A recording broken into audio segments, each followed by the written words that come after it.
Ó, vamos lá então. Nós estamos aí em mais uma aula de Direito Processual Penal, falando ainda, continuando a falar aí sobre recurso de apelação, tá bom? Essa é a nossa nona semana de aula. Seguimos aí com a bibliografia do Dr. Guilherme Nucci e falando então agora dos artigos 596 ao artigo 600 do Código de Processo Penal. Ou seja, vamos falar em mais um pouquinho sobre o recurso de apelação. Na aula passada, nós fizemos aí uma introdução sobre o recurso de apelação e hoje continuaremos com o nosso estudo, continuaremos aí vendo sobre o recurso de apelação.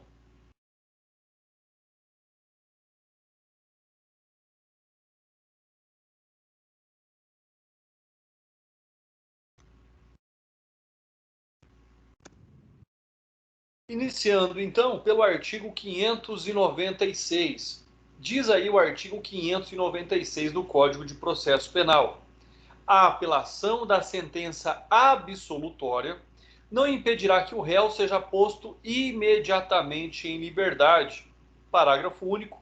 A apelação não suspenderá a execução da medida de segurança aplicada provisoriamente. Então, o que nós temos? Primeiro, se nós estamos falando de uma sentença absolutória, seja ela uma absolutória com resolução de mérito ou não, ou seja, né, sobre aquele aspecto de que está provada ali a ausência de autoria ou de materialidade do crime, ou ele foi absolvido por ausência de provas contundentes que possam ao acusado atribuir autoria. Então, independentemente dessa situação, automaticamente ele deve ser posto em liberdade. Por quê?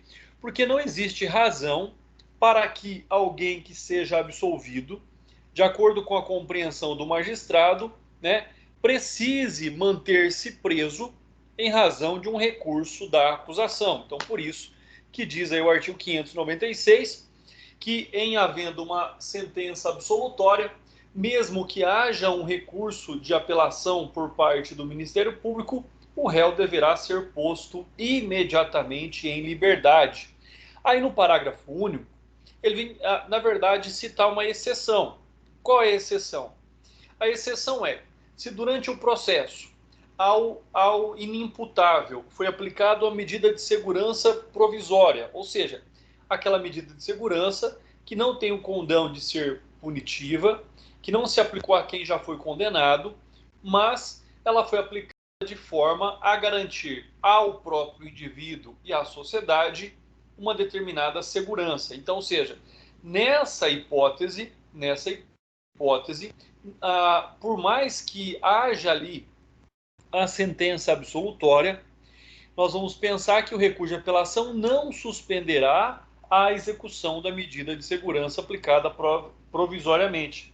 Então, ou seja, isso significa dizer que se aquela pessoa, em que pese tenha sido absolvida pela prática do ilícito, se a ela foi aplicada uma medida de segurança, é porque ela representa um risco, ou a ela mesma, ou à sociedade. E nessa situação, então, ela continuará submetida aqui a essa medida de segurança. André, ele vai ficar submetido a essa medida de segurança até quando? Já que ele foi absolvido da prática do ilícito. Ele ficará submetido enquanto perdurar a periculosidade do agente, né? E aí, logicamente, que para quase todos os exemplos eu uso o mesmo fato. Vamos pensar no Adélio Bispo. Ou seja, ele foi absolvido da tentativa de homicídio contra o presidente Bolsonaro, porque foi comprovado que a data do fato ele já era um inimputável. Então não há como se punir alguém que não reconhece a prática do ilícito, que não compreende a ilicitude da sua conduta. Então ele foi absolvido. Mas a medida de segurança continuou sendo aplicada porque ele ainda é uma pessoa perigosa, seja ele mesmo ou seja a sociedade.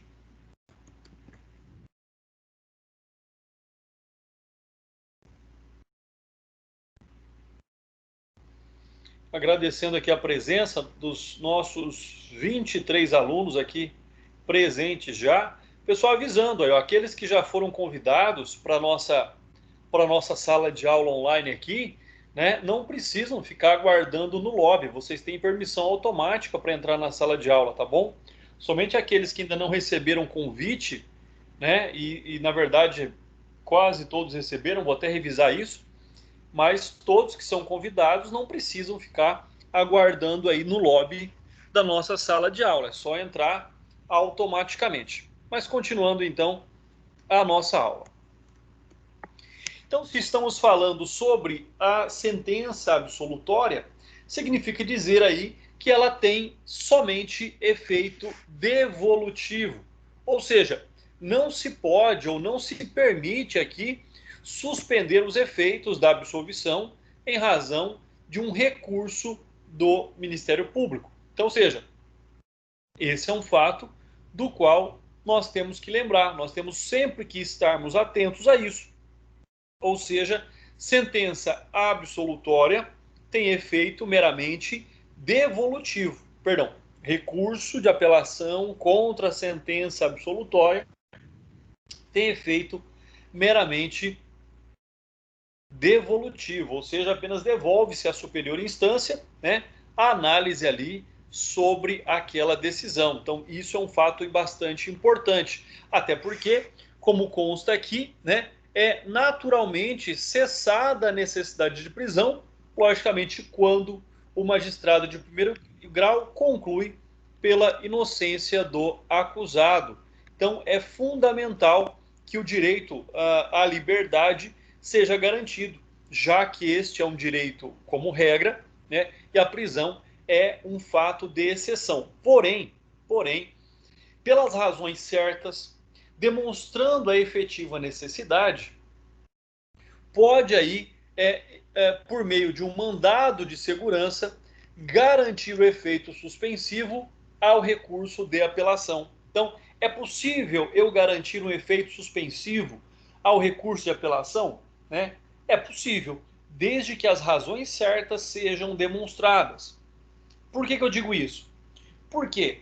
Porque nós temos lá a hipótese, por exemplo, da medida de segurança. Né? Agora, se nós estivermos falando de alguém que está lá em prisão preventiva, aí não cabe esse efeito suspensivo face do recurso de apelação. Por que não cabe?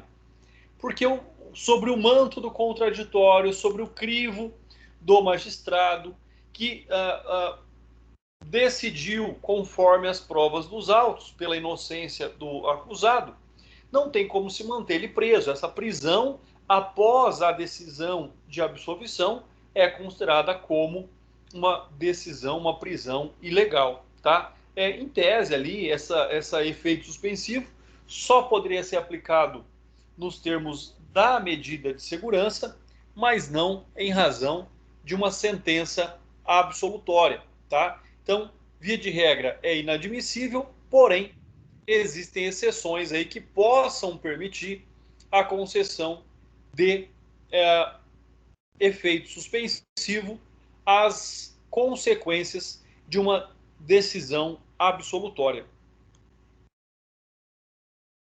Medida de segurança provisória. Não existe mais essa medida, tá? Então é importante dizer que esse artigo sofreu aí algumas alterações nos termos da reforma penal de 1984, ou seja, para se manter preso o réu inimputável durante a instrução, cabe a decretação de prisão preventiva.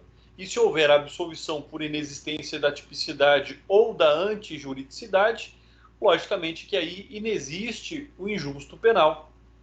Deve ele ser colocado em liberdade imediatamente, salvo se for, então, interditado civil.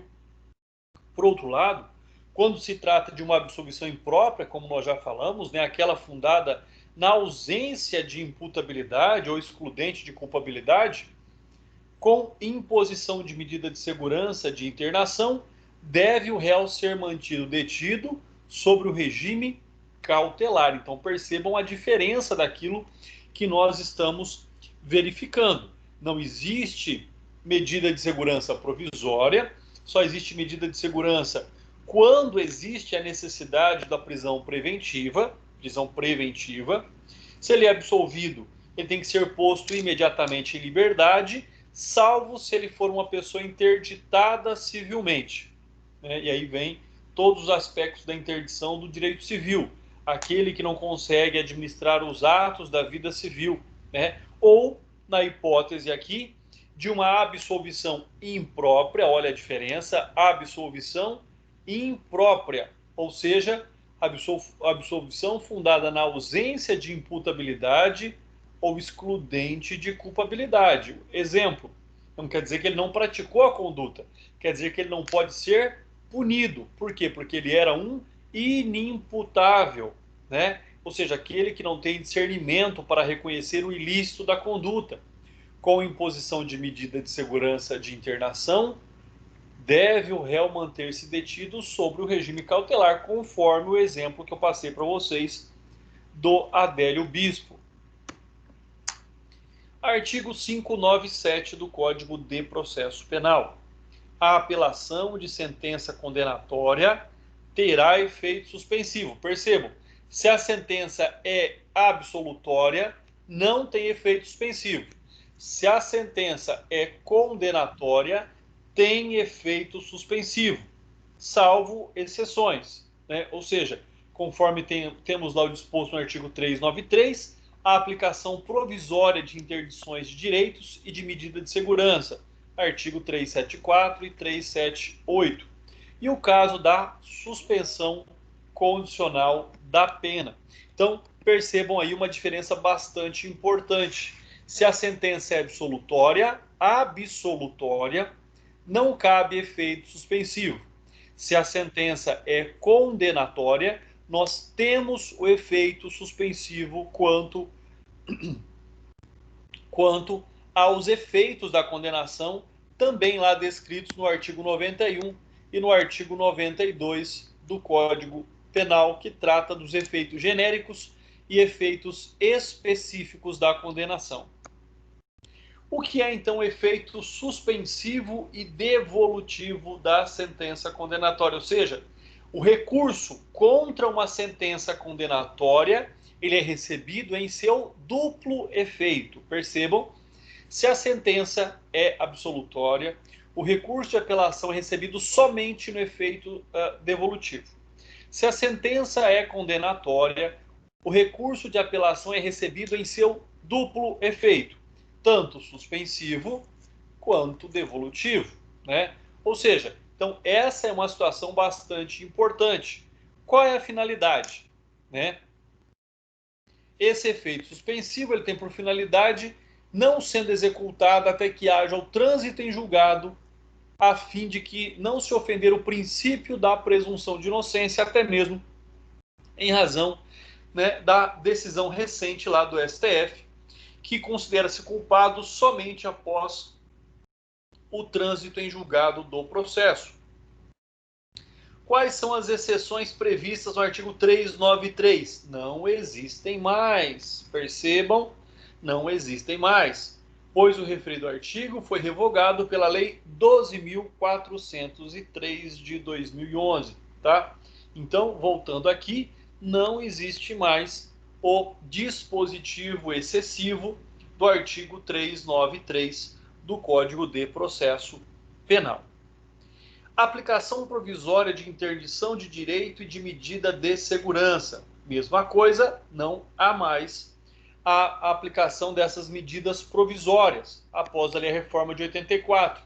Por quê? Porque nós já falamos que essa aplicação não é mais provisória, ela só pode ser aplicada sobre o contexto da preventiva, ou seja, não de forma provisória, mas sim garantidora da instrução processual. Lembrando que tudo que vocês ouvirem sobre provisório, ele é por tempo determinado e é aplicado via de regra durante o inquérito policial. Tudo que vocês ouvirem com o critério preventivo, em se tratando de prisão ou de qualquer outra medida, é por tempo indeterminado, não pode ser aplicado de ofício, conforme recente decisão do STF, e tem ali a sua natureza processual. Então é diferente também sobre esse aspecto. Quando nós falamos do sursis penal, da suspensão condicional da pena, sob aplicação, como o próprio nome diz, de condições, né? Também nessa parte o dispositivo está revogado porque a lei da execução penal, a lei 7.210 de 84, impõe a realização de audiência admonitória após o trânsito em julgado da sentença condenatória, conforme prevê o artigo 160 da lei de execução penal. Então, não é algo de ofício, né? É algo que acontece durante a execução da pena. Artigo 598 do Código de Processo Penal. Nos crimes de competência do tribunal do júri, prestem atenção, nos crimes de competência do tribunal do júri ou do juiz singular, se da sentença não for interposta apelação pelo Ministério Público no prazo, o ofendido ou qualquer das pessoas enumeradas lá no artigo 31 do Código de Processo Penal, ainda que não se tenha habilitado como assistente, poderá interpor, que não terá, porém, efeito suspensivo. Parágrafo único. O prazo para interposição deste recurso é de 15 dias e correrá do dia em que terminar o prazo do Ministério Público. Então, o que é que o artigo 31 do Código de Processo Penal fala? Fala da substituição processual. A substituição processual no direito processual penal segue a regra geral, que é a vítima será substituída no processo pelo cônjuge ou companheiro, ascendente, descendente ou irmão. Então, havendo ali, né, a necessidade dessa substituição processual, ou seja, o ofendido ou quem o suceda, né, o ofendido ou quem o venha suceder, poderá intervir no processo penal para, quando não interposto o recurso pelo Ministério Público, possa a parte interessada, quem são as partes interessadas, o ofendido e aqueles que compõem o rol do artigo 31, possam habilitar-se como assistente da acusação e assim, então, interpor o presente recurso de apelação. Lembrando aqui que o prazo é de 15 dias, ou seja, um prazo maior do que o próprio Ministério Público tem para apresentar o recurso de apelação. Nós já vimos, mas veremos novamente, que a petição de interposição do recurso de apelação deve ser interposta, apresentada ali no prazo de 5 dias, né? E no prazo sucessivo de 8 dias devem ser apresentadas as razões recursais. Aqui, o que é que nós estamos dizendo? Vamos lá fazer uma reflexão. Assim como nós temos a ação penal privada subsidiária da pública, assim como a vítima ou seus sucessores podem atuar como assistentes da acusação no processo penal, né, pelo requerimento ali de atuação do assistente de acusação, pode também, estando presente o assistente de acusação ou não, pode este, então, representando o ofendido ou seus sucessores, interpor recurso de apelação quando o Ministério Público assim não o faça. Então, aguarde-se o prazo para que o Ministério Público interponha o recurso de apelação.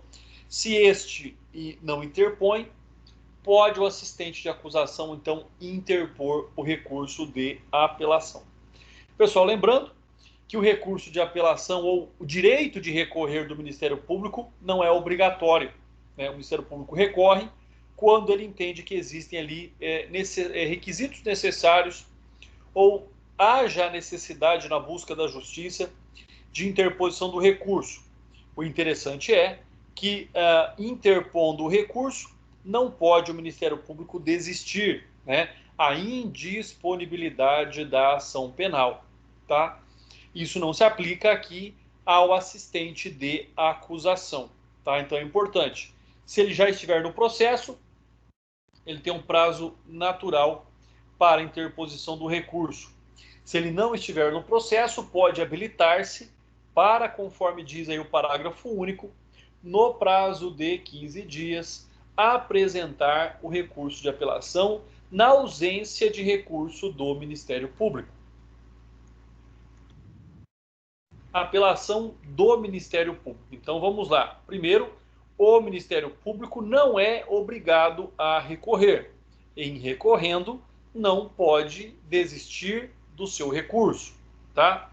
Nos crimes de ação pública, o Ministério Público ele é o titular da ação penal, mas nós já vimos que quando ele se mantém inerte e o prazo passa em albis, tanto para a apresentação da denúncia, quanto para a interposição de recurso de apelação, abre-se a possibilidade, confere à lei aí o direito ao ofendido ou seus sucessores, né, habilitados ou não no processo. Então, se já estiverem habilitados, logicamente isso vai facilitar a situação. Se não estiverem habilitados, podem se habilitar a qualquer momento, né, ainda não tendo transcorrido o prazo do parágrafo único, interpor recurso de apelação. E aí, este recurso será denominado de apelação secundária ou supletiva, quando o órgão do Ministério Público ou órgão estatal, o MP, não apresentou recurso. André, mas se o Ministério Público apresentar recurso, pode o assistente de acusação também apresentar outro recurso? Não, aí não pode, tá? Porque o direito de recorrer é do Estado, na pessoa do Ministério Público, né? Aqui é no caso de ausência de interposição de recurso do Ministério Público, tá? Do contrário, não pode a parte interpor recurso. Se o Ministério Público interpor o recurso de apelação, logicamente que não abre-se a possibilidade para o recurso secundário ou supletivo do ofendido ou seus sucessores. Pessoal, tudo bem até aqui? Alguma dúvida, alguma pergunta? Professor, Oi? e se a parte apresentar o recurso e aí o Ministério Público ele pode continuar com aquele recurso, que aí a parte desiste do recurso, o Ministério Público ele pode continuar ou não? Vamos lá, doutor, isso é bastante interessante. Olha só, a partir do momento que a parte interpõe o recurso, a qualquer momento, o Ministério Público pode evocar aquele recurso para si. Ou seja, ele faz como ele faria lá com a denúncia, com a queixa-crime subsidiária da ação penal privada subsidiária da pública. Se ele fizer isso, ele pode somente acompanhar o recurso interposto pela parte a custos legis. A parte pode desistir. Se ele assume o recurso, aí aquele recurso passa a ser dele e ele não pode mais desistir do recurso e a parte também não pode desistir do recurso. Ok, obrigado, professor. Entendeu, doutor? Entendi, Imagina. Obrigado pela participação aí, foi uma excelente pergunta. Vamos lá.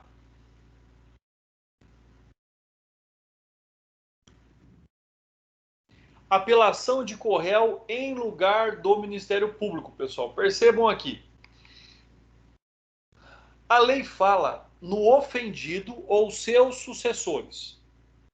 Ou seja, quem tem interesse na lide, interesse na condição de vítima, né? O que se propõe aqui, o que se traz aqui é o corréu. É um outro criminoso, independentemente se ele foi também condenado ou se ele foi absolvido, recorrer no lugar do Ministério Público. Olha só o absurdo que isso parece para nós. E é, de fato, né? Um criminoso assumindo o lugar do Ministério Público para recorrer de uma sentença benéfica a um dos réus. Logicamente que isso é inadmissível. Por quê? Né? Porque, nos termos lá, ele não poderá ser assistente do Ministério Público. Um criminoso não pode ser assistente do promotor. Eles estão de lados opostos da lide. Então, nessa situação, não cabe aqui recurso de corréu. Só cabe recurso do ofendido ou das pessoas que tenham ali capacidade e condição de o sucederem, conforme diz lá o artigo 31 do Código de Processo Penal, tá? Então, isso é um fato bastante interessante. Agora, o que nós temos que compreender? Existem exceções até mesmo nessa regra absoluta. Por quê? Porque nós podemos ter um processo com vários réus em que eles podem ser vítimas e réus ao mesmo tempo, né? Por exemplo, conforme eu coloquei para vocês, no caso, na hipótese de lesões corporais recíprocas. Então, as duas pessoas envolvidas são autores da ação penal, são vítimas da ação penal e são réus na ação penal, né? Então, nessa situação, o que nós temos? Ou seja, assim a absolvição de um poderia levar o outro a desejar recorrer contra a decisão, o que conflita com a sua posição de parte na relação processual, né? Exceção será feita caso um dos dois já tenha sido absolvido definitivamente ou excluído da ação penal por qualquer razão, perdendo a posição de réu. Então, se a pessoa, se o indivíduo não é mais réu no processo, passando a figurar somente como vítima, poderá recorrer se o Ministério Público não fizer. Mas se a pessoa ainda assim fizer parte no processo, não poderá recorrer, pois réu não se coloca no lugar do Ministério Público, pois réu não assume ali as funções institucionais. Então é importante lembrar, pessoal, percebam aí, analisem isso comigo, tentem visualizar aquilo que eu estou dizendo, né? Se nós temos pessoas que reciprocamente são autores e vítimas de crimes no mesmo processo, pode algum deles recorrer no lugar do Ministério Público se, somente na condição se ele já tenha sido absolvido definitivamente ou se excluído da ação penal por algum fato. E aí ele perca a posição de réu naquele processo. E aí, se ele for considerado somente como vítima, poderá, então, recorrer no lugar do Ministério Público, seja ali por esse recurso de apelação supletivo, né? No lugar do Ministério Público, se o Ministério Público não recorrer. Então, esse é um fato bastante interessante. André, corréu pode recorrer no lugar do Ministério Público? A resposta é não. Mas se ele não mais ostentar o status de réu ou de corréu, sendo considerado somente como vítima, a lei autoriza, ele se enquadraria no dispositivo legal que nós estamos estudando. Amplitude da apelação do ofendido. Pessoal, ele pode recorrer na sua maior concentração, ou seja, ele pode recorrer de tudo e alegar tudo que estiver a seu interesse contra a condenação ou contra a absolvição. Então, ou seja, queremos ser a maior possível, não se circunscrevendo apenas a condenação ou absolvição, né? Ou seja, então ele pode falar sobre qualquer aspecto ali daquela sentença, inclusive sobre o pedido da ação civil ex delicto, ou seja, ele pode recorrer simplesmente para dizer para o juiz, olha, doutor, houve aqui uma condenação nesse processo, a pessoa foi condenada, foi demonstrado que ele causou um dano à vítima e o senhor não o condenou a reparar o dano. Então ele pode recorrer somente, por exemplo, sobre o pedido de indenização, que já tinha sido feito no processo anteriormente, né, por meio do assistente de acusação ou do próprio Ministério Público, e aí então ele pode focar o seu recurso, seja contra a sentença de condenação ou de absolvição, sobre qualquer aspecto, sobre qualquer pedido, né, sobre qualquer pedido que seja ali inerente, que tenha alguma relação com aquele processo criminal. Ministério Público e pedido de absolvição, né? Como nós sabemos, o Ministério Público ele é o promotor, exercido pelo promotor de justiça, e caso ele entenda que a sentença foi contrária, por exemplo, à sua manifestação em alegações finais orais, na qual ele manifestou ali já o pedido de absolvição da pessoa, reconhecendo que não existiam provas suficientes para a condenação, né? Ou simplesmente pode, no seu recurso, requerer um regime diferente para o cumprimento da pena, ou também tem aí o Ministério Público liberdade absoluta, independência para apresentar recursos, seja contra uma sentença condenatória, seja contra uma sentença absolutória.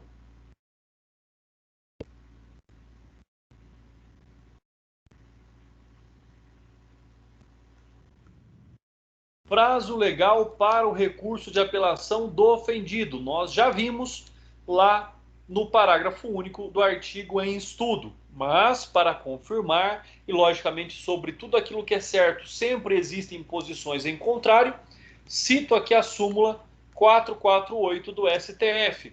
O prazo para o assistente recorrer supletivamente começa a correr imediatamente após o transcurso do prazo do Ministério Público. E nós já sabemos que o prazo é de 15 dias, tá? Esse é o prazo.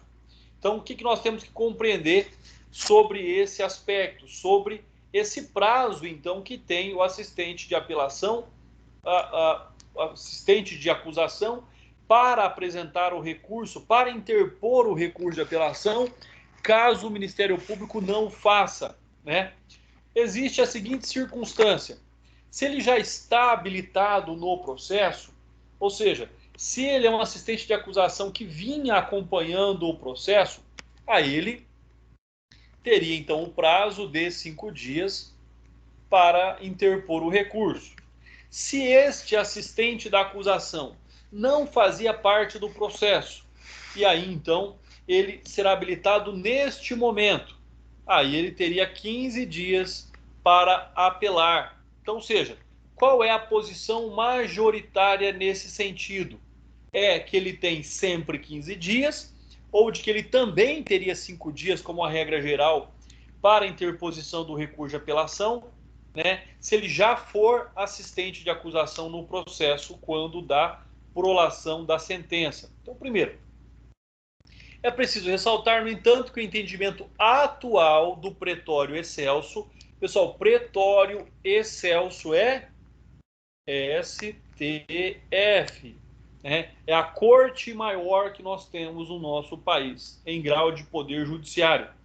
É no sentido de que o prazo corre quando o assistente está habilitado nos autos da data da intimação e ele tem um prazo de 15 dias, né? Conforme vige ali a súmula que nós já comentamos. Só que existe corrente divergente. A corrente divergente fala: caso não esteja habilitado o ofendido, o prazo de 15 dias para apelar. Muito bem. Há posição em sentido contrário, sustentando que o prazo para o ofendido recorrer será sempre de 15 dias, estando ou não habilitado. Não recomendo que vocês sigam essa corrente minoritária, pessoal. Vamos seguir aquilo que é claro, a interpretação literal do artigo que nós estamos compreendendo, que nós estamos estudando.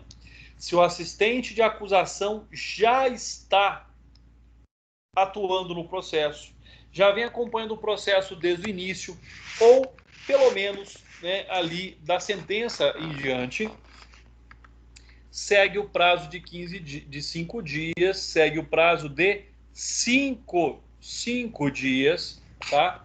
Após ali o prazo do Ministério Público. Então, o Ministério Público tem um prazo de 5 dias, esgotado este prazo, começa a correr o prazo do assistente de acusação mais 5 dias. Agora, se a família não tem assistente de acusação habilitado no processo, e aí estava se aguardando o Ministério Público recorrer, passaram-se os 5 dias, o Ministério Público não interpõe recurso de apelação, aí sim, a família tem 15 dias para habilitar um assistente de acusação no processo. André, quem é o assistente de acusação? somente o advogado. A família contrata um advogado, a ele outorga uma procuração para que ele atue como acusador particular, ou seja, assistente da acusação. E nesse prazo de 15 dias, nessa hipótese, então o assistente de acusação interporá recurso de apelação na ausência do Ministério Público. Pessoal, sigamos essa regra, que com certeza não haverão questionamentos da tempestividade do recurso de apelação interposto pelo assistente de acusação. Ressalva quanto à inexistência do efeito suspensivo. Pessoal, mais uma vez, isso é bastante simples, né? O que é simples? É simples dizer o seguinte: quando nós estivermos diante de uma sentença absolutória, o recurso de apelação será recebido somente no efeito devolutivo. Quando estivermos diante de uma sentença condenatória, o recurso de apelação será recebido em seu duplo efeito, ou seja, suspensivo e devolutivo, tá? Prazo especial. Qual é o prazo especial? O prazo que nós acabamos de falar, ou seja, 15 dias, para a interposição do recurso de apelação, somente na hipótese dele ter que ser interposto pelo assistente de acusação que não estava habilitado nos autos, tá? Então ele é habilitado após ali esse prazo dos 5 dias que teria o Ministério Público para interpor recurso de apelação.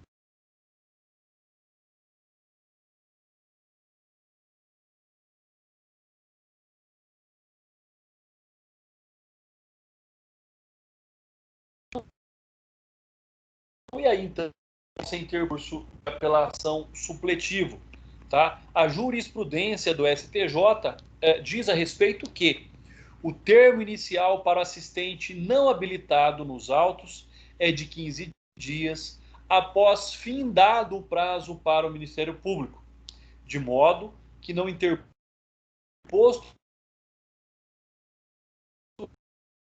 se interpor consoante a súmula 448 do STF, conforme nós já analisamos na tela anterior. Aqui fica uma ressalva também importante. Vamos lá. O Ministério Público tem 5 dias para interpor a petição de apelação. Muito bem. Transcorreu em albis, transcorreu em branco ali o prazo de 5 dias. Desta data, né, contada no próximo dia, né, conforme se conta aí os prazos processuais, né, o próximo dia útil, aí, então, o que nós temos? 15 dias para que possa aí o assistente de acusação juntar aos autos sua procuração e interpor o recurso de apelação. André, se ele espera até o 15º dia, quer dizer que da juntada da procuração dele ele tem mais 15? Não. Quer dizer que o prazo de 15 dias é contado do término do prazo do Ministério Público. Se ele juntar a procuração dele no 13º dia, significa que ele só tem 2 dias para interpor o recurso de apelação, tá? Então, o prazo de 15 dias é contado da data em que vence o prazo do Ministério Público para a interposição do recurso de apelação. Pessoal, cuidado aí. Muitas pegadinhas nesse sentido, em provas, em concursos, né?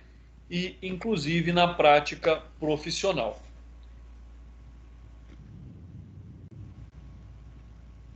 Artigo 599 do Código de Processo Penal. As apelações poderão ser interpostas quer em relação a todo julgado, quer em relação à parte dele. Ou seja, quando se interpõe um recurso de apelação, você só interpõe, você só questiona aquilo que de fato lhe contraria. Ou seja, eu posso até achar que o recurso, que a sentença de condenação está correta e questiona-se somente contra, por exemplo, o regime de cumprimento de pena. Questiona-se somente, por exemplo, contra a decisão de indenização ou de reparação de danos à vítima.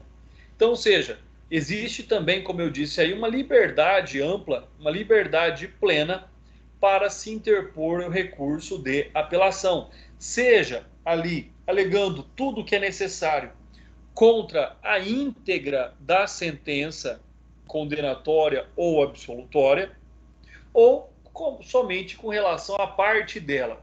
André, o réu que foi absolvido pode recorrer? Claro que pode. E pode recorrer para que o tribunal reconheça, por exemplo, que ele não foi o autor do fato, né? Que declare ali nos termos do artigo 386, no correspondente inciso, de que ele não foi o autor do fato, e não pelo inciso que ele foi absolvido por falta de provas. Então, mesmo absolvendo, pode-se recorrer buscando ali a modificação, né, do dispositivo que absolveu o indivíduo.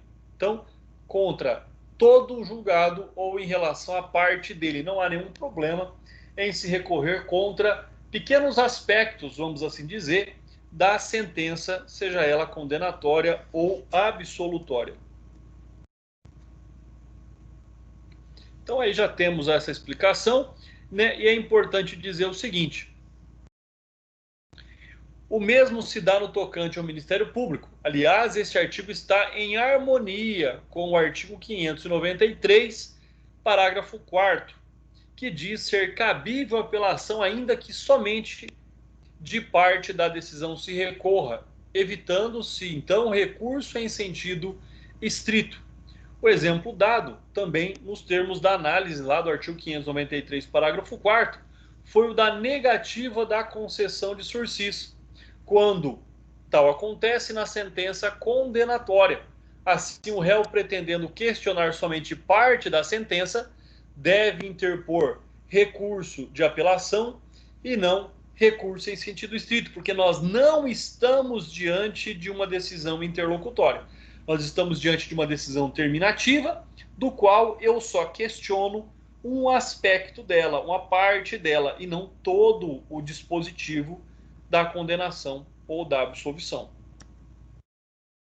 O nosso último artigo em análise hoje, o artigo 600 do Código de Processo Penal, ele vem falar do procedimento aí do recurso de apelação. Então, o que nós temos? Vamos lá. Assinado o termo de apelação, o apelante e depois dele o apelado terão um prazo de 8 dias, cada um, para oferecer razões, salvo nos processos de contravenção, em que o prazo será de 3 dias. Percebam, se estivermos lá nos termos das contravenções penais, o prazo é de 3 dias. Então, vamos compreender aqui. Vamos observar o que significa o que está escrito no caput do artigo 600. Primeiro, termo de apelação, pessoal. Termo de apelação é a mesma coisa que petição de interposição. André, o que é uma petição de interposição? Eu, fulano de tal, devidamente qualificado nos autos às folhas tais, por meio do meu procurador jurídico, com procuração às folhas tais, venho tempestivamente à presença de Vossa Excelência, interpor recurso de apelação nos termos do artigo 600 do Código de Processo Penal. Ponto. Isso é uma petição de interposição. Aí a parte vai ser intimada para, no prazo de 8 dias, apresentar as razões de apelação. Ou seja, aí vai sair uma publicação no Diário Oficial, no qual apresente as razões recursais do recurso já interposto às folhas tais. Aí, em razão dessa intimação, tem-se mais 8 dias para a apresentação das razões. Se for contravenção penal, o prazo é reduzido de 8 para 3 dias a apresentação das razões, tá? Aí vem, se houver assistente, este arrazoará no prazo de 3 dias após o Ministério Público. Então, o Ministério Público interpôs o recurso de apelação, abre-se um prazo de 8 dias para apresentação das razões, Depois da apresentação das razões do Ministério Público, abre-se o prazo de 3 dias para o assistente de acusação também apresentar as suas razões recursais. Parágrafo 2º. Se a ação penal for movida pela parte ofendida, nós estamos falando aqui de uma ação penal privada, o Ministério Público terá vista dos autos no prazo do parágrafo anterior, porque ele trabalha somente a lei. Parágrafo 3º. Deixa eu ver. Alô, pessoal? Alguma pergunta? Vai entrar lá dentro da água, não, ver a pandemia.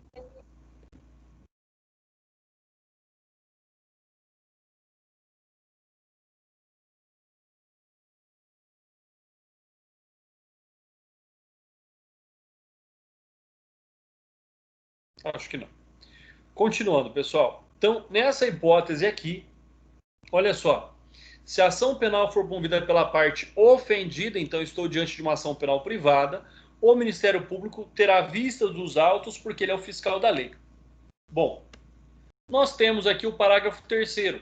Quando forem 2 ou mais os apelantes ou apelados, os prazos serão comuns. Então, o prazo de 5 dias para interposição do recurso, o prazo de 8 dias para apresentação das razões é um prazo comum, não é um prazo sucessivo. Isso é bastante importante, até porque não há necessidade de ser um prazo sucessivo. Eu não preciso saber o que o outro disse para que eu possa apresentar o meu recurso. Parágrafo 4º. Se o apelante declarar na petição ou termo, ao interpor a apelação, que deseja razoar na superior instância, serão os autos remetidos ao tribunal adquém, onde será aberto vista às partes, observados os prazos legais, notificadas as partes pela publicação oficial. Isso foi o que normalmente nós fazemos em tribunal do júri.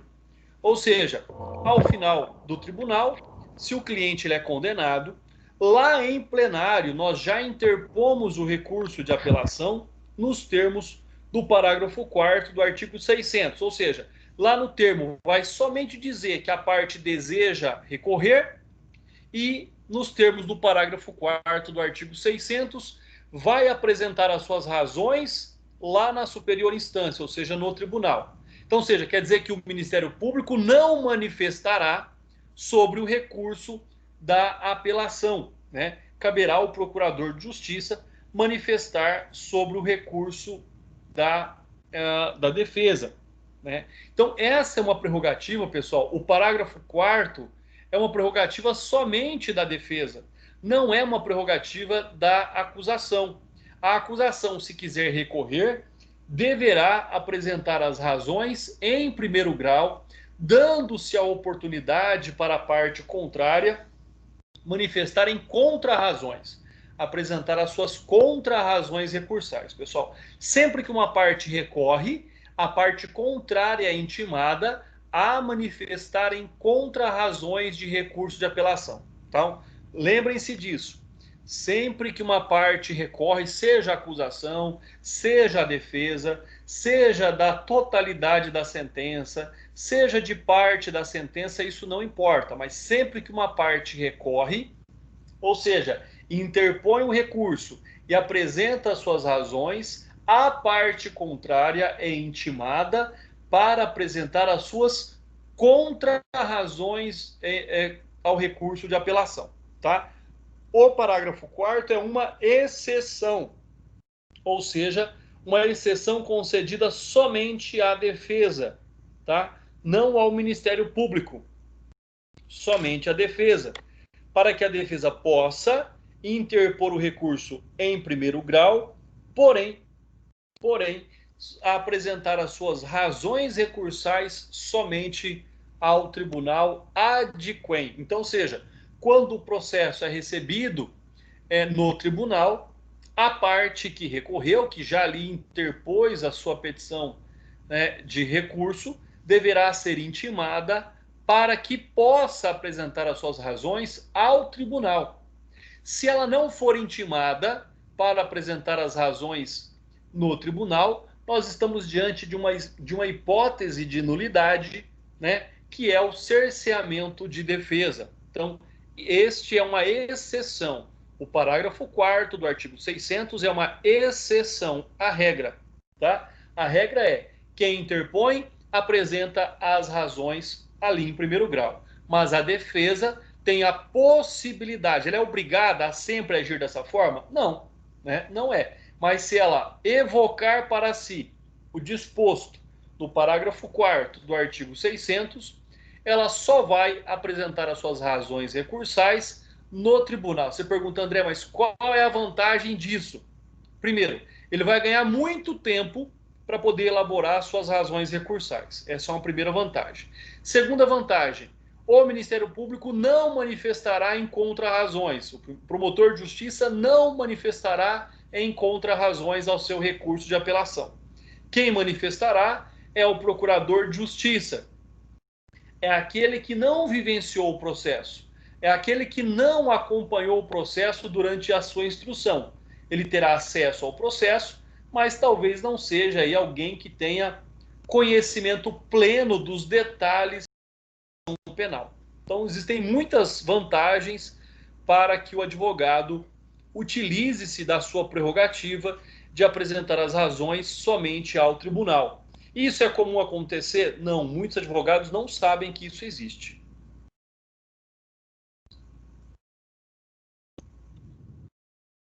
Termo de apelação, pessoal, é aquela petiçãozinha simples que eu já expliquei para vocês. É o réu dizendo ao juiz que deseja recorrer, que está contrariado com a sentença, seja ela absolutória, seja ela condenatória, tá? Então, seja, o juiz recebe o juiz apelo e abre vista à defesa técnica, ou seja, para que apresente as razões no prazo de 8 dias. Por que aqui cita defesa técnica?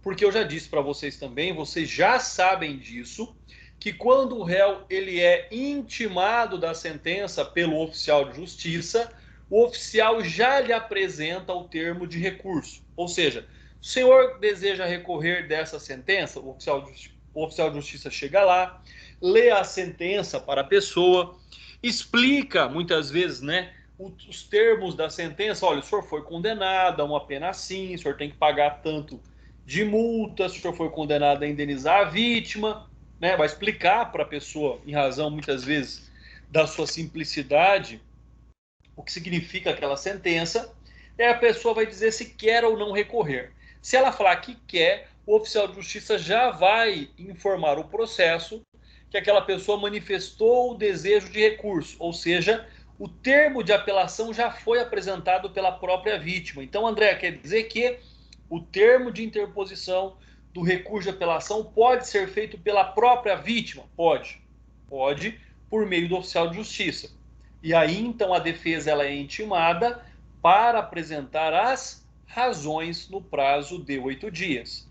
E aí, por isso que fala em defesa técnica, porque a interposição não precisa de tecnicidade. Qual é o procedimento, então, para a interposição do recurso de apelação? Após a intimação da sentença, a parte contrariada possui 5 dias para recorrer. Recorrer é o quê? Petição de interposição. Deve apresentar inicialmente a petição de interposição da apelação sem as razões. André, posso apresentar as razões junto com a petição de interposição? Pode, não há problema nenhum, tá? Eu, em muitos casos, ali com a petição de interposição, já junto às razões recursais. Não há nenhum problema, porque quem pode o mais, pode o menos. Mas se assim não o fizer, apresentou somente a petição de interposição, ou seja, recebida essa, novo prazo, agora de 8 dias, será concedido para o oferecimento das razões. Quando, então, forem juntadas as razões aos autos, abre-se vista ou intima-se a parte contrária para a apresentação das contrarrazões. André, qual é o prazo para a apresentação das contrarrazões? por medida de justiça, pelo procedimento e pelo princípio da equidade, também 8 dias. Cumpre salientar que o prazo de 5 dias para interposição do recurso é fatal. Se não for interposto no prazo de 5 dias, não pode ser interposto posteriormente. Mas o de 8 dias para as razões, não podendo ser ultrapassado, até porque o recurso pode subir sem as razões. A petição ou termo de apelação é dirigida ao juiz prolator da decisão impugnada, para que haja o recebimento do recurso. Pode haver aqui, quando o juiz recebe o recurso, um juízo de retratação. Se o juiz não se retratar, ele encaminha o seu recurso ao Tribunal Superior. Então, este é o procedimento do recurso de apelação. A parte interpõe a petição recursal no prazo de 5 dias, abre-se vistas para que apresente as razões do prazo de 8 dias, juntadas as razões recursais do processo, abre-se vista ou intima-se a parte contrária, que é a mesma coisa, para que apresente as suas contrarrazões também no prazo de 8 dias. André, se a parte não apresentar contrarrazões, não tem problema, não é obrigada a apresentar contrarrazões. Mas vamos supor que todo mundo faça ali a sua parte. Petição de interposições, razão recursal, contrarrazões recursais no processo.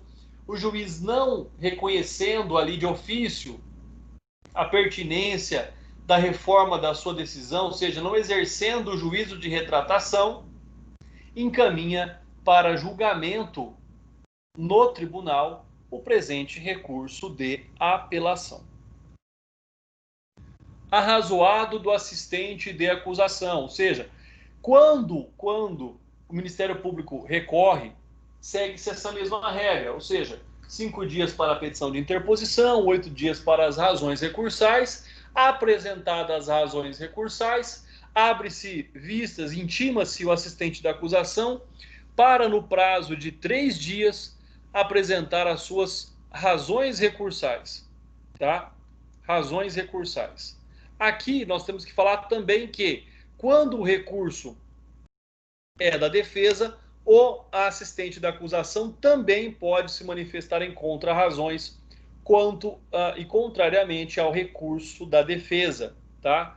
Então, ou seja, arrazoado do assistente de acusação deverá ser apresentado no prazo de 3 dias, conforme nós já havíamos dito, e após tê-lo feito representando o Ministério Público, salienta-se, no entanto, que é preciso juntar aos autos o alegado pelo Ministério Público, ou seja, o título das razões, seja de contrarrazões, para depois intimar o assistente. Então, ele tem que ter conhecimento daquilo que o Ministério Público já se manifestou, para que possa o assistente da acusação se manifestar também. Tá? Então, esse é um fato bastante importante. A ação penal privada. O que significa aí ação penal privada, pessoal? Mais uma vez, ação penal privada é aquela que trata de um direito disponível, normalmente crimes contra a honra. Ela deve ser interposta, deve ser iniciada por queixa-crime, por meio do advogado. E isso é um fato aí que nós já estamos cientes, já estudamos tanto em direito penal quanto em direito processual penal. O que nós temos na ação penal privada, então? Nós temos que, em qualquer hipótese de ação movida pelo ofendido, o Ministério Público atua como custos legis e tem a possibilidade de se manifestar no prazo de 3 dias após juntadas as razões do querelante. Então, o querelante tem prazo de 5 dias para a petição de interposição de recurso, é intimado também para, no prazo de 8 dias, apresentar as suas razões recursais, e o Ministério Público vai se manifestar sobre esse recurso e razões apresentadas no prazo de 3 dias. Né? Note-se que, em hipótese igualmente, se aplica no caso da vítima ter apelado nos termos do artigo 598, conforme nós já estudamos, quando, apesar de não habilitada, não concorda com a absolvição do réu, e aí apresenta então um recurso supletivo àquele que deveria ser apresentado pelo Ministério Público. Vamos supor que no meio do processo o promotor pede a absolvição da parte, o juiz concorda com o pedido do Ministério Público e absolve. Lógico que o Ministério Público não tem aí interesse em recorrer, mas o ofendido ou seus representantes legais ou seus sucessores podem ter e devem ter interesse em recorrer, por isso que podem aí apresentar o recurso supletivo àquele que poderia ter sido apresentado pelo Ministério Público. Para isso, mais uma vez, também é importante lembrar que o Ministério Público nunca é obrigado a recorrer, mas se ele recorrer, não poderá desistir do seu recurso. Inviabilidade de prazo comum, né? Olha, pessoal, essa é uma questão bastante interessante. Prazo comum quando houver ali pluralidade de réus. Aqui a doutrina ela traz o seguinte para nós.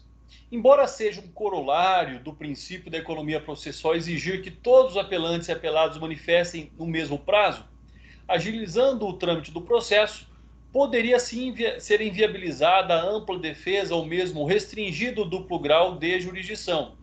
Em processos complexos, as partes necessitam ter os autos em mãos. Aqui, pessoal, só existiria essa inviabilidade se nós estivermos tratando de autos físicos, tá?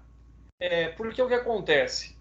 No processo digital, não há nenhum impedimento para acesso ao processo pelo prazo comum para apresentação do recurso, tá? Uma hipótese que acontece, que acontecia no passado, era o processo não podia sair do cartório, o prazo era comum, as partes poderiam no mesmo prazo ir ao cartório, fazer carga de balcão ou levar o processo na OAB para poder tirar xerox daquilo que fosse importante. E assim continuaria o prazo comum, tá? Então, ou seja, para que, se for ainda um processo físico, logicamente que não vai se conceder carga fora do cartório, tá? Para que possa cada um ter acesso aos autos no prazo da apresentação da interposição do recurso ou da apresentação das razões recursais. Então, hoje no processo digital esse tema fica superado, tá? Não há nenhum impeditivo, não há nenhum prejuízo à aplicação do princípio da ampla defesa do contraditório, falando aí de processos digitais. Apresentação das razões em superior instância, conforme nós já falamos no parágrafo 4º do artigo 600. Trata-se de uma faculdade, não é uma obrigação. Então, primeiro passo, eu posso ou não apresentar as razões em superior instância, mas lembrando que esta é uma faculdade concedida somente à defesa, pois o promotor responsável pelo processo deve apresentar as razões recursais do recurso de apelação em primeiro grau, tá? Então, aqui é uma faculdade somente para a defesa, não haveria motivos para o promotor apresentar as razões no tribunal, porque ele estaria dificultando o acesso da defesa aos termos do recurso, pessoal. Então, aqui é um fato bastante relevante, tá? Hoje, ainda em dia, o parágrafo 4º, em tese, é um benefício dado à defesa, tá? É um benefício concreto? Não, vamos pensar que é um benefício abstrato. Por quê? Porque tecnicamente não gera nenhum benefício, mas eu penso que sim, seja em razão do prazo, seja a manifestação a ser realizada pelo procurador de justiça. Então existem várias situações aí que podem sim, direta ou até mesmo indiretamente, beneficiar o réu pela apresentação das razões somente no tribunal. Praticamente... Oi, pode falar, doutor. Só para desenhar um mapa na cabeça aqui, confere comigo se eu tô no caminho certo. Então a apelação ela inicia com a interposição do recurso com prazo de 5 dias. Aí essa apelação ela é perante o juiz da decisão. Se for rejeitada a apelação, cabe reze. Se não for rejeitada, notifica para as razões e as contrarrazões em 8 dias. Peraí, volta do começo, que eu perdi uma parte. Vamos voltar. Volta do começo aí. Tá. Então a apelação ela inicia com a interposição de recurso num prazo de 5 dias, correto? Correto. E a apelação ela é interposta perante o juiz da decisão. Isso, primeiro grau. Isso. Se ela for rejeitada, né, pelo juiz da CO, abre reze, certo? Sim. Se a apelação for recebida, no caso, notifica e apresenta as razões e contra-razões no prazo de 8 dias. Exato. Aí, no caso, depois dessas contra-razões e essas razões, o recurso sobe para o tribunal. Depois sobe para o tribunal. Isso, exatamente. Isso. Ah, tá. Aí a observação aqui, que é o que você está falando, né? Que é a exceção da defesa do Isso. artigo 600, parágrafo 4º, que aí abre direto o direito de apresentar as razões direto no tribunal e não Isso. no juiz da CO. Isso. Aí, com a exceção do parágrafo 4º, o que nós temos? Qual que é a sequência? 5 dias para a interposição do recurso. Aí não abre prazo para a apresentação das razões. Não abre prazo para a interposição das contrarrazões. O processo sobe direto. Ou seja, a petição aqui, ela, estando no prazo de 5 dias, o processo deve ser encaminhado ao tribunal, automaticamente agora. Porque não há mais juízo de admissibilidade, é só a tempestividade da interposição. Perfeito. Subiu para o tribunal intima a parte recorrente para, no prazo de 8 dias, apresentar suas razões. Apresentadas as razões, abre-se vista ao procurador de justiça, para que ele manifeste sobre as razões do recurso. Aí depois volta para o relator, para que o relator faça o seu relatório e encaminhe a mesa para a designação de data de julgamento do recurso. Então muda bastante coisa com relação quando as razões são apresentadas no juiz de primeiro grau, para com a exceção do parágrafo 4º. Vamos pensar, é importante a gente fazer esse mapa mental para que a gente possa visualizar as duas situações. Vamos ver a primeira de novo. 5 dias para a petição de interposição, 8 dias para a apresentação das razões.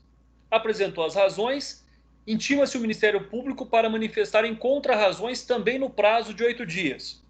Volta para o juiz. Vamos pensar que não tem assistente de acusação. Se tiver, 3 dias para o Ministério Assistente de Acusação também manifestar.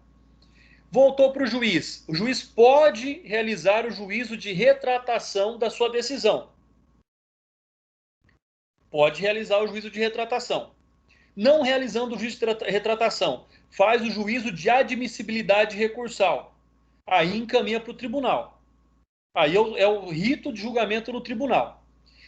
Agora, se a defesa se utilizar do parágrafo 4º do artigo 600, aí é assim, 5 dias para interposição, automaticamente manda-se para o tribunal. No tribunal, quando chegar lá, distribui para uma das câmaras, e demora bastante tempo isso.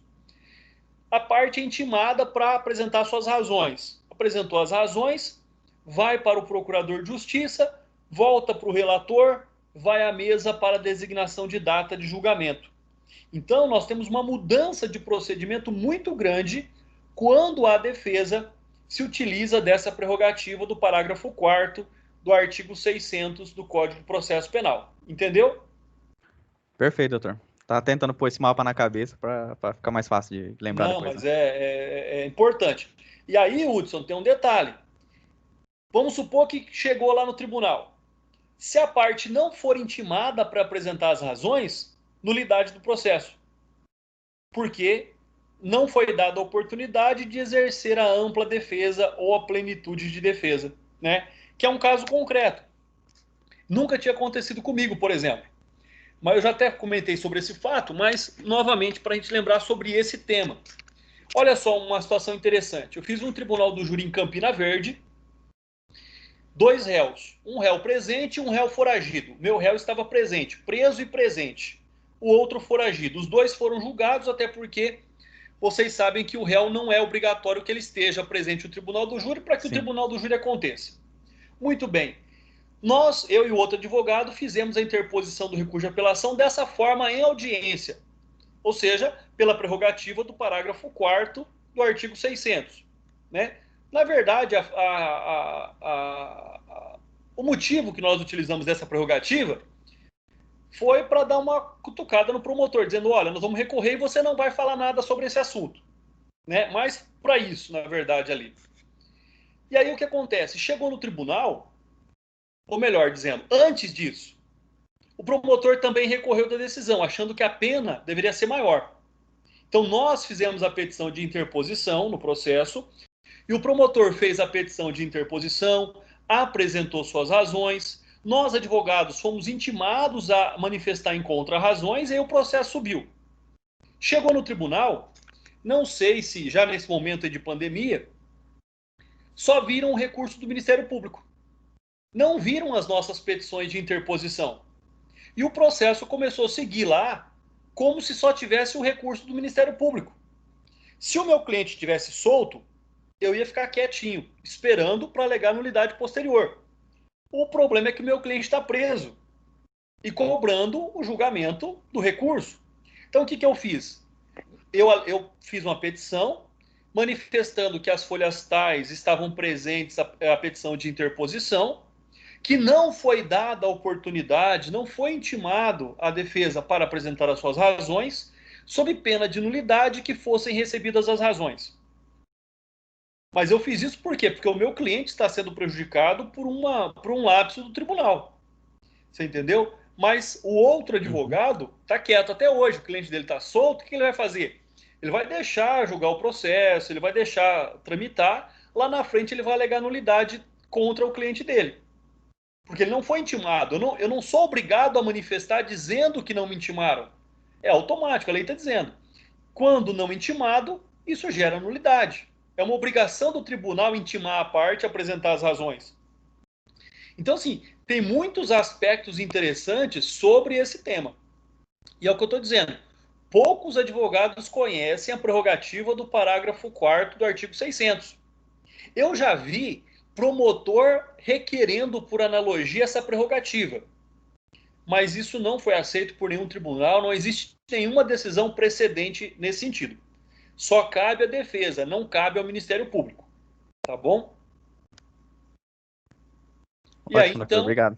a falta de intimação da parte para arrazoar em segunda instância provoca nulidade, por ter havido cerceamento e infringência ao contraditório. Né? Então, nessa situação, existe o interesse de oferecer as razões em segundo grau. Não é só um interesse, é um direito assegurado às partes a fazê-lo. Pessoal, as partes é defesa, tá?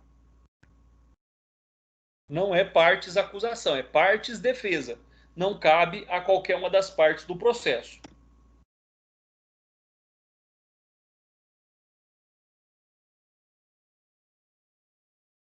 E aí, então, salvo engano, terminamos a nossa apresentação, terminamos aqui a nossa aula programada, pessoal, para hoje. Caso vocês tenham aí alguma dúvida, eu estou à disposição, né, para a gente possa, nós temos bastante tempo ainda para tratar desse.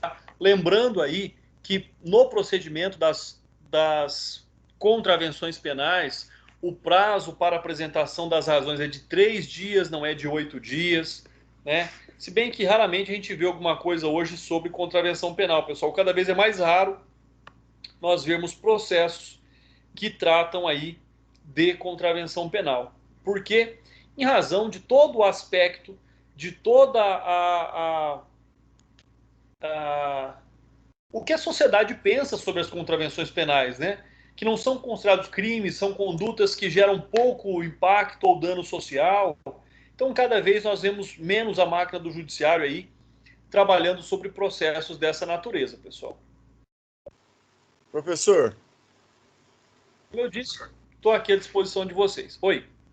eu fiquei aqui só escutando e pensando aqui, né, na minha cabeça, a apelação no processo penal, ela existe o juízo de admissibilidade pelo juízo ACO? Sim, existe o juízo de admissibilidade, por quê? Primeiro, sobre o aspecto de que a apelação ela tem que ser tempestiva, ela tem que ser o recurso adequado. Então, vamos supor também, por exemplo, que a parte não é beneficiária da assistência judiciária, recolhimento de custas do processo, né? Então, ou seja, existe sim o juízo de admissibilidade também, assim como existe no processo civil. hoje, mais sobre o aspecto aí, doutor Matheus, da tempestividade. Muito se erra na interposição da apelação quanto à intempestividade. Tem gente que acha que o recurso de apelação são 13 dias. Ele soma 5 com 8, dá 13. Ele acha que ele pode apresentar a apelação em até 13 dias. Eu já vi isso acontecer também na prática. E é onde muitas pessoas têm aí o seu recurso não recebido porque são recursos intempestivos. Sim, sobre a tempestividade, mas em razão da matéria, do conteúdo do recurso, não. Não. Diferente do recurso especial, diferente do recurso ordinário. Sim, exatamente. Com relação à matéria, não, porque o recurso de apelação ele trata ou de parte ou do todo, né? Ele sempre será recebido se ele for tempestivo e for interposto pela parte interessada também. Ótimo, professor. Só essa dúvida mesmo. Maravilha. Beleza.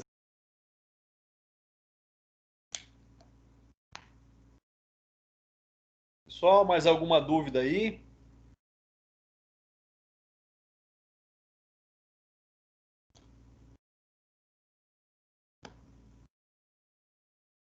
Pessoal, não havendo dúvidas, 20 horas e 20 minutos. Um forte abraço a todos, fiquem com Deus, muita saúde, um prazer tê-los aqui novamente.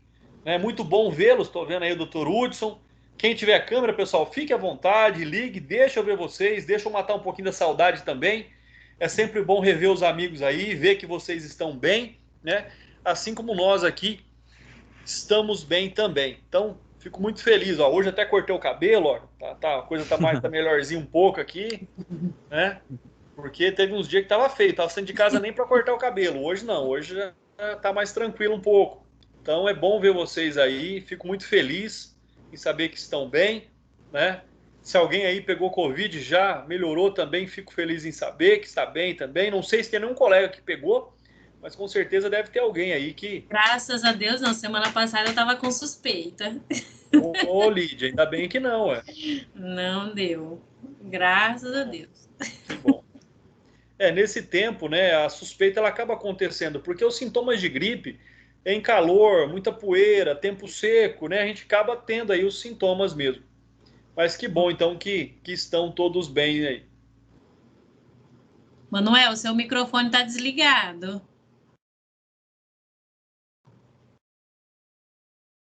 Cadê o Manuel? Ele tava falando alguma coisa.